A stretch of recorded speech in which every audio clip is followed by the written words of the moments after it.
This is Carmen. This is the most important thing here. This is my sweet puppy. But today we're going to read you Dr. DeSoto, and Mr. Greg is here with Miss Carter. This is my dad. He's going to help us read our book because this is the book that he used to read me when I was little all the time because he loves it. So he's offered very kindly to help us out today. Dr. DeSoto by William Steig.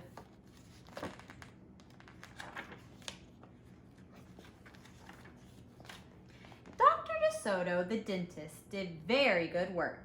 He had no end of patients. Those close to his own size, moles, chipmunks, etc., sat in the regular dentist chair.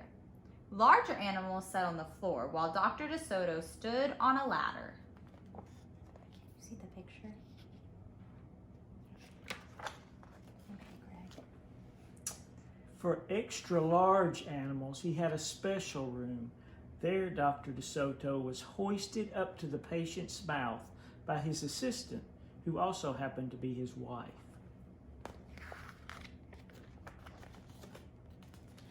Dr. DeSoto was especially popular with the big animals. He was able to work inside their mouths, wearing rubbers to keep his feet dry. And his fingers were so delicate, and his drill was so dainty, that they could hardly feel any pain. Being a mouse, he refused to treat animals dangerous to mice, and it said so on his sign. And when the doorbell rang, he and his wife would look out the window, and they wouldn't admit even the most timid-looking cat. One day, when they looked out, they saw a well-dressed fox with a flannel bandage around his jaw. "I cannot treat you, sir," Dr. DeSoto shouted. "Sir, haven't you read my sign?" "Please," the fox wailed, "have mercy, I'm suffering." And he wept so bitterly it was pitiful to see. "Let's risk it," said Mrs. DeSoto. Oh, I missed the top. "Just a moment," said Dr. DeSoto. "That poor fox," he whispered to his wife. "What shall we do?" "Let's risk it," said Miss DeSoto, and she pressed the buzzer and let the fox in. He was up the stairs in a flash. "Bless your little hearts," he cried, falling to his knees. "I beg you, do something. My tooth is killing me." "Sit on the floor, sir," said Dr. DeSoto, "and remove the bandage, please." Dr. DeSoto climbed up the ladder and bravely entered the fox's mouth. "Ow, ow," he gasped. The fox had a rotten bicuspid and unusually bad breath. "This tooth will have to come out," Dr. DeSoto announced. "But we can make you a new one." "Just stop the pain," whimpered the fox, wiping some tears away. Despite his misery, he realized he had a tasty little morsel in his mouth, and his jaw began to quiver. "Keep open," yelled Dr. DeSoto. "Wide open," yelled his wife. "I'm giving you gas now," said Dr. DeSoto. "You won't feel a thing when I yank that tooth." Soon the fox was in dreamland. Yummy," he mumbled. "How I love them raw, with just a pinch of salt and a dry white wine." They could guess what he was dreaming about. Mrs. DeSoto handed her husband a pole to keep the fox's mouth open. Dr. DeSoto fastened his extractor to the bad tooth. Then he found his wife began turning the winch. Then he and his wife began turning the winch.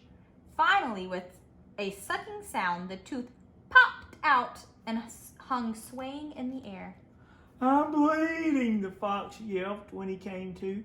Dr. DeSoto ran up the ladder and stuffed some gauze in the hole. "The worst is over," he said. "I will have your new tooth ready tomorrow. Be here at 11 sharp." The fox, still woozy, said goodbye and left, and on his way home, he wondered if it would be shabby of him to eat Dr. DeSoto when the job was done. After office hours, Mrs. DeSoto molded a tooth of pure gold and polished it. Raw with salt indeed, muttered Dr. DeSoto. How foolish to trust a fox. He didn't know what he was saying, said Mrs. DeSoto. Why should he harm us? We're helping him. Because he's a fox, said Dr. DeSoto. They're wicked, wicked creatures.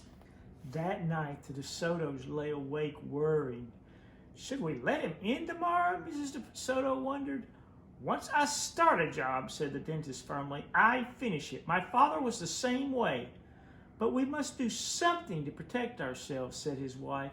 They talked and talked until they formed a plan.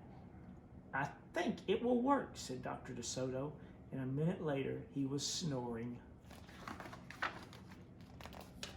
The next morning, promptly at 11, a very cheerful fox turned up. He was feeling not a particle of pain.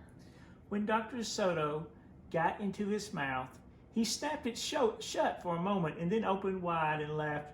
Just a joke, he chortled. Be serious, said the dentist sharply. We have work to do. His wife was lugging the heavy tooth up the ladder. Oh, I love it, exclaimed the fox. It's just beautiful. Dr. DeSoto set the gold tooth in its socket and hooked it up to the teeth on both sides. The fox caressed the new tooth with his tongue. My, it feels good, he thought. I really shouldn't eat them. But on the other hand, how can I resist? We're not finished, said Dr. DeSoto, holding up a large jug. I have here a remarkable preparation developed only recently by my wife and me. With just one application, you can be rid of toothaches forever. How would you like to be the first one to receive this unique treatment? I certainly would, the fox declared. I'd be honored. He hated any kind of personal pain. You will never have to see us again, said Dr. DeSoto. No one will ever see you again, said the fox to himself. He had definitely made up his mind to eat them, with the help of his brand new tooth. Dr. DeSoto stepped into the fox's mouth with a bucket of secret formula and proceeded to paint each tooth. He hummed as he worked. Mrs. DeSoto stood by on the ladder, pointing out spots that he had missed, and the fox looked very happy. When the dentist was done, he stepped out. Now close your jaws tight, he said, and keep them closed for a full minute. The fox did as he was told. Then he tried to open his mouth, but his teeth were stuck together. Excuse me. I should have mentioned, said Dr. DeSoto, you won't be able to open your mouth for a day or two. The secret formula must first permeate the dentine. But don't worry, no pain ever again. The fox was stunned. He stared at Dr. DeSoto, and then he stared at his wife. They smiled and waited, and all he could do was say, Thank you very much, through his clenched teeth, and get up and leave. He tried to do so with dignity. Then he stumbled down the stair in a daze. Dr. DeSoto and his assistant had outfoxed the fox. They kissed each other and took the rest of the day off. The end. So now that we've read Dr. DeSoto, you can turn to your mom or your dad or your grandmother or whoever is with you and tell them what you think it means that they outfoxed the fox. What does it mean that the mice in our story, Dr. DeSoto, outfoxed the fox? And then when we Zoom this week, maybe you could tell me what you think, what you talked about with your family. All right, thank you, Mr. Greg.